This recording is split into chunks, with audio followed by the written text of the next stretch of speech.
Hi everyone, कैसे हो आप सभी लोग। आई होप आप लोग अच्छे होंगे। मैं हूं राहुल जायसवाल एंड स्वागत करता हूं आप सभी का एक बार फिर हमारे यूट्यूब चैनल JR ट्यूटोरियल्स में। फ्रेंड्स, आज अगेन आपके सामने मोस्ट इंपॉर्टेंट पॉलिटिकल साइंस का लेक्चर वीडियो लेकर आ गया दोस्तों, जिसमें आज के इस लेक्चर में हम लोग पढ़ने वाले हमारे 10th स्टैंडर्ड के लिए पॉलिटिकल साइंस सब्जेक्ट का जो हमारा पहला चैप्टर चल रहा था दोस्तों, जिसका नाम है chapter number 1 working of the constitution.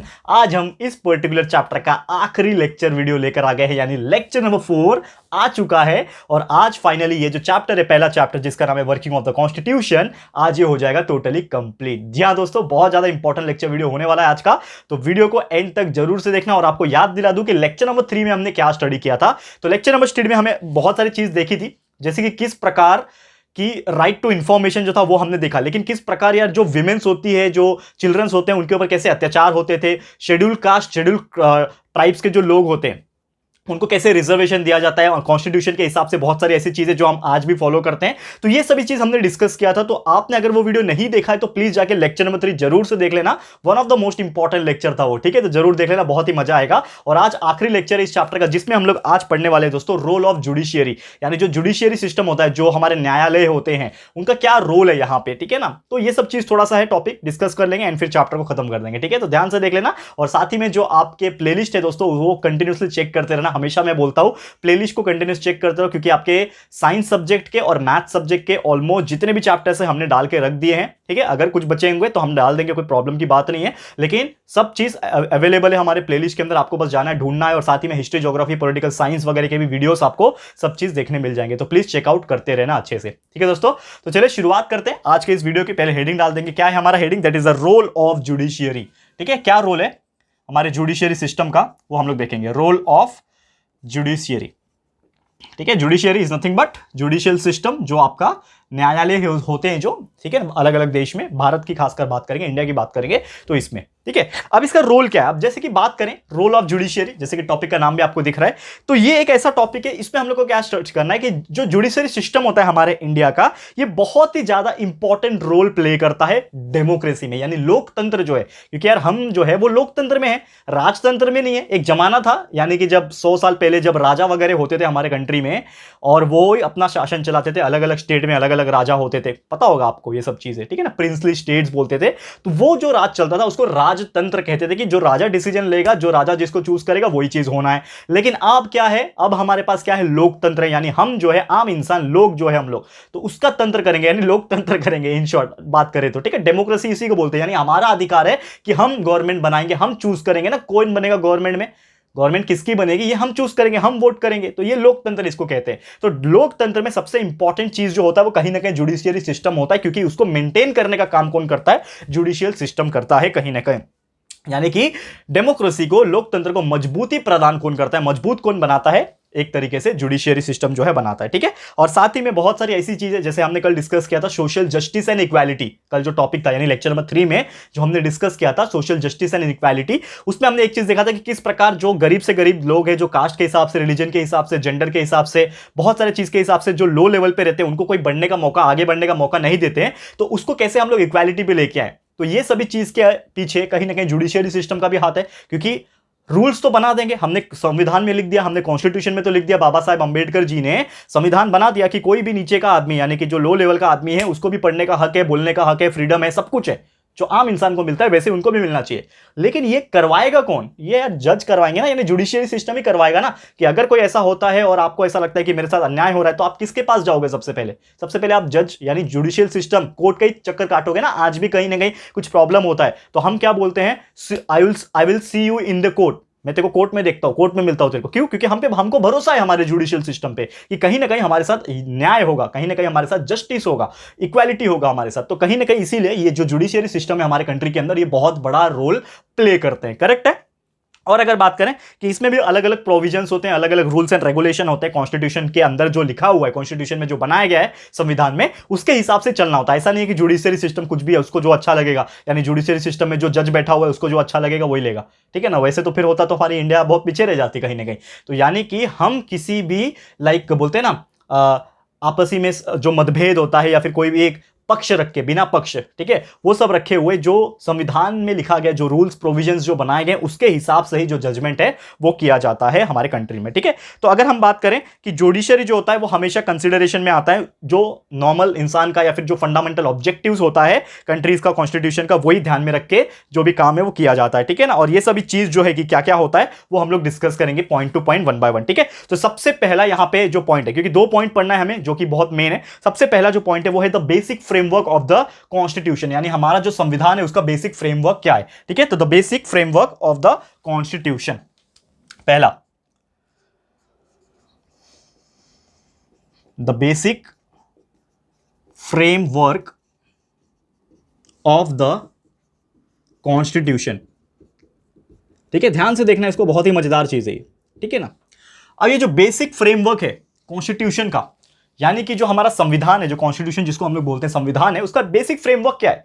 तो बेसिकली बात करें कि जो कॉन्स्टिट्यूशन है हमारा, जो कॉन्स्टिट्यूशन है ये बहुत ही डायनामिक है, यानी कि बहुत ही, मतलब बोलते हैं ना यार, बहुत अच्छा लिखा गया है। बाबा साहेब अम्बेडकर जी ने जो बनाया था ये बहुत ही अच्छा लिखा है, और इसमें बहुत सारी ऐसी चीजें हैं जो हमें पता जब होती है तो हमें बहुत ही प्राउड मोमेंट होता है। क्यों? क्योंकि आप इमेजिन करो, जैसा मैंने आपको कल भी बताया था, जब सोशल जस्टिस और इक्वालिटी का हम लोग टॉपिक पढ़ रहे थे, तो आपको मैंने एक चीज बताया था कि लेट सपोज आज भी अगर जो बड़े लोग होते हैं उनके ही बच्चे पढ़ पाते, उनके ही बच्चे पॉलिटिक्स में जा पाते, उनके ही बच्चे कोई मिनिस्टर बन पाते, उनके ही बच्चे साइंटिस्ट, इंजीनियर, डॉक्टर बन पाते, तो क्या आज जो लो लेवल के इंसान है, जो किसान होते हैं या फिर जो एकदम गरीबी रेखा के नीचे होते हैं, जो जेंडर कास्ट के हिसाब से जो नीचे होते हैं, शेड्यूल कास्ट की बात करूं, शेड्यूल ट्राइब्स की बात करूं, तो क्या वो आज ऊपर चढ़ पाते, आज हमारे साथ हो पाते, यानी नॉर्मल इंसान के साथ हो पाते? नहीं हो पाते यार।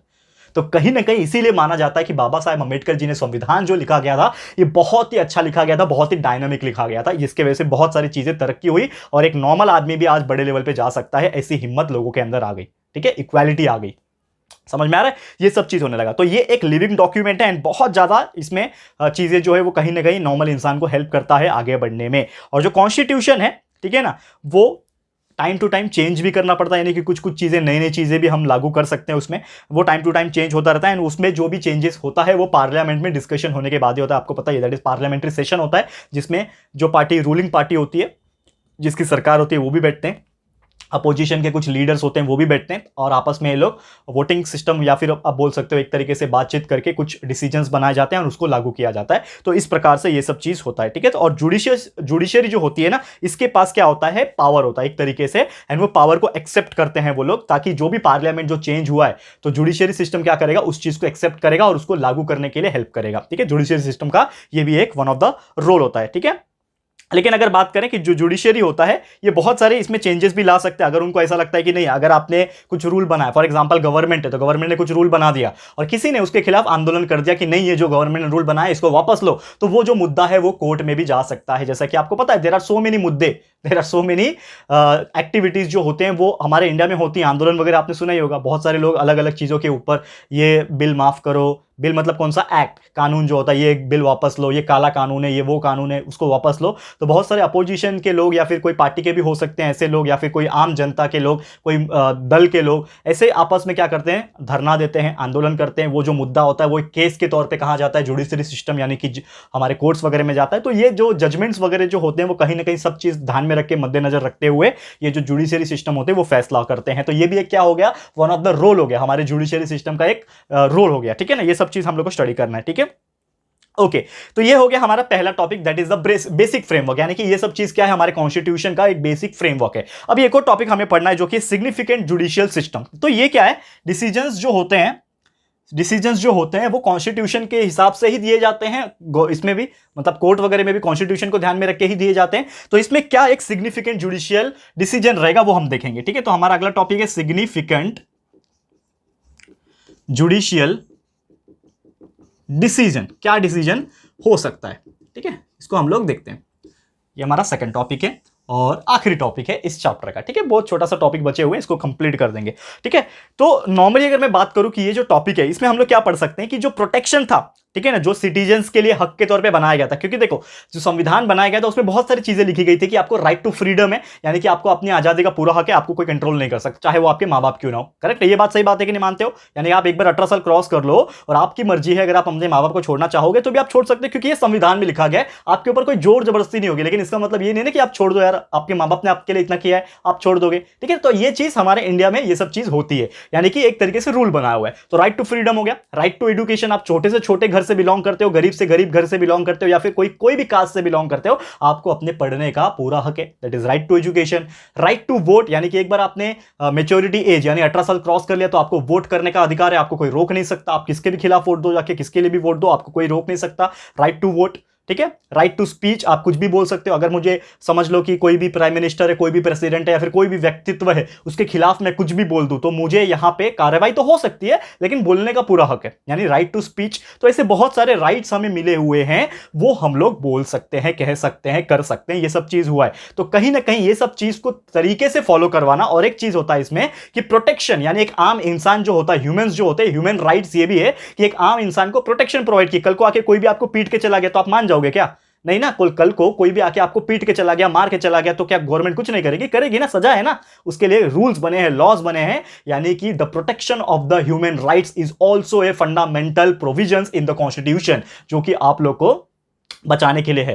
तो ये सभी चीज को सही तरीके से करवाना, या फिर अगर कुछ गलत हो जाता है उसको सही करना, या फिर उसके खिलाफ या फिर उसके लिए कुछ करना, that is the role of this particular system, यानी जुडिशियरी सिस्टम, जो कि उसका एक जुडिशियल डिसीजंस का एक बहुत बड़ा रोल होता है, सिग्निफिकेंट होता है। ठीक है, अब यहां पे अगर बात करूं यहां पे कि बहुत सारे डिसीजंस जो होते हैं वो government in the sense judiciary system की हम बात कर रहे हैं, गवर्नमेंट नहीं, तो बहुत सारे ऐसे डिसीजंस जो होते हैं वो जुडिशियरी सिस्टम बहुत सारी चीजों को ध्यान में रख के करती है। तो कुछ इंपॉर्टेंट सब्जेक्ट्स होते हैं, जैसे कि अगर हम बात करें कि राइट्स ऑफ चिल्ड्रन हो गए, प्रोटेक्शन ऑफ ह्यूमन राइट्स हो गए, protection of honour and dignity. कभी कभी ऐसा भी होता है कि हम किसी भी व्यक्तित्व के खिलाफ कुछ उल्टा सीधा इल्जाम लगा देते हैं, लेकिन उसमें कुछ सच्चाई नहीं होती, तो सामने वाला इंसान आपके ऊपर केस कर सकता है, मानहानि का केस कर सकता है। तो इसके लिए भी प्रावधान बनाया गया, प्रोविजंस बनाए गए हमारे इसमें। तो ये सब चीज जो है, इसके ऊपर जो भी इंडिविजुअल फ्रीडम हो गया, ट्राइबल एम्पावरमेंट हो गया, तो ये सब चीज के ऊपर कहीं ना कहीं एक रूल लॉ बना हुआ है। एंड इसमें ही आ जाता है आपका सिग्निफिकेंट जुडिशियरी सिस्टम, यानी जुडिशियल जो होते हैं वो आपका डिसीजन जो है वो पर्टिकुलर चीज को ध्यान में रख के दे सकते हैं।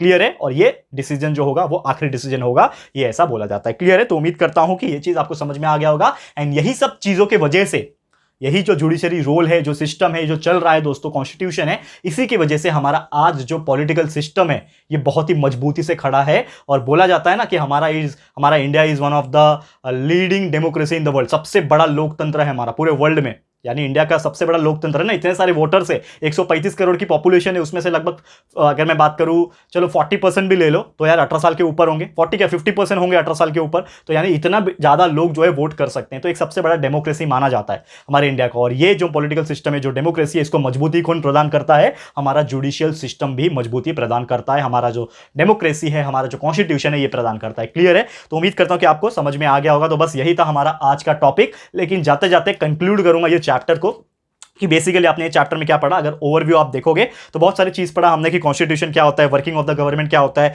ये सब चीज देखा, इंडियन डेमोक्रेसी देखा, फिर चैलेंजेस इंडिया में डेमोक्रेसी में क्या क्या थे, गवर्नमेंट कैसे पॉलिसीज और एक्ट के हिसाब से काम करती है, बहुत सारी चीजें। लेकिन कहीं ना कहीं ये जो पॉलिसीज एंड जो प्रॉब्लम्स है वो आज भी कभी खत्म नहीं होगा, आगे भी खत्म नहीं होगा, ये सब चीज चलता रहेगा। और ये जो डिबेट का मुद्दा है ये सब चलता रहेगा, ठीक है। और इसी से हमारा जो डेमोक्रेसी है वो मजबूत होता है। कहीं ना कहीं अगर एक पार्टी है तो उसके अपोजिशन में भी पार्टी होना चाहिए, तभी तो मतभेद होगा ना, तभी तो सवाल निकलेंगे। नहीं तो सिर्फ एक ही रहेगा, यानी समझ लो एक ही पार्टी है, वो 50 साल से राज करती है, 100 साल से राज करती है, और उसके अपोजिट में कोई नहीं खड़ा हो पा रहा है, तो यानी कि कहीं ना कहीं वो चीज जो देश है हमारा संकट में आ गया है। तो दोनों तरफ स्ट्रॉन्ग कैंडिडेट्स होने चाहिए, तब जाके हमारा डेमोक्रेसी भी मजबूत होगा और हमारा इंडिया का पॉलिटिकल सिस्टम भी ऐसे ही आगे बढ़ता रहेगा। तो बस यही था हमारा पूरा चैप्टर। उम्मीद करता हूं कि आपको बहुत अच्छे समझ में आ गया होगा। और नेक्स्ट चैप्टर की अगर बात करें तो हम लोग जल्द लेकर आ जाएंगे आपके लिए लेक्चर वीडियो, जिसमें हम लोग पढ़ेंगे इलेक्शन प्रोसेस इन इंडिया, कि हमारा जो देश है इंडिया जो है उसमें इलेक्शन कैसे होते थे। जब 1950 में संविधान लिखा गया और उसके बाद जब पहली इलेक्शंस करवाई गई तो वो कैसे हुआ होगा, इलेक्शन प्रोसेस क्या था, ये सभी चीज डिटेल में हम लोग पढ़ेंगे हमारे अगले चैप्टर में, जिसका नाम होगा इलेक्शन प्रोसेस इन इंडिया। तो बस आज के लिए इतना ही है, और हमारा जो वीडियो है इसी के साथ आज समाप्त होता है। और एक और चीज बता दूं कि इसी के साथ हमारा ये जो चैप्टर है जिसका नाम है पहला chapter working of the constitution, ये भी होता है समाप्त। ठीक है दोस्तों, तो उम्मीद करता हूं कि यार ये चैप्टर, ये वीडियो आपको बहुत ही अच्छे समझ में आ गया होगा। तो प्लीज अपनी राय और सजेशन हमें कमेंट करके बताइएगा। वीडियो आपको अच्छा लगा है तो प्लीज ये वीडियो को लाइक कीजिएगा, शेयर जरूर से कर देना। जो इंटरेस्ट से हम लोग पढ़ा रहे हैं आपको, और मुझे लगता है कि आप लोग का भी इंटरेस्ट जाग रहा होगा ये सब सब्जेक्ट्स में, जो आप लोग एक टाइम पे बोरिंग समझ के इसको छोड़ देते थे और सिर्फ रट्टा मार के चले जाते थे एग्जाम्स में। तो ये सब चीज़ अभी बदलेगी दोस्तों, और आप कंसेप्चुअल नॉलेज इसमें भी गेन करोगे जैसे आप साइंस में और मैथ्स में करते हो। ठीक है, तो इसीलिए बोलता हूं आप लोग को कि प्लीज़ ज़्यादा से ज़्यादा वीडियोस को शेयर करना, ताकि जो लोग जानते नहीं है कि हम साइंस और मैथ्स के अलावा यार सोशल स्टडीज भी मेहनत करके पढ़ाते हैं, तो उन तक ये बात पहुंच जाए। तो प्लीज फटाफट से शेयर कर देना अपने सारे फ्रेंड्स एंड रिलेटिव्स को। एंड साथ ही में अगर आपने हमारे इस चैनल को अभी तक सब्सक्राइब नहीं किया है तो फटाफट से हमारे चैनल को भी सब्सक्राइब कर देना। साथ में एक बेल आइकन होता है उसको भी प्रेस कर देना, ताकि फ्यूचर में अगर हम कभी भी वीडियोस को अपलोड करते हैं तो आप लोग को नोटिफिकेशन मिलती रहेगी। ठीक है फ्रेंड्स, तो मिलते हैं हमारे अगले वीडियो में। ये वीडियो देखने के लिए thank you and good bye.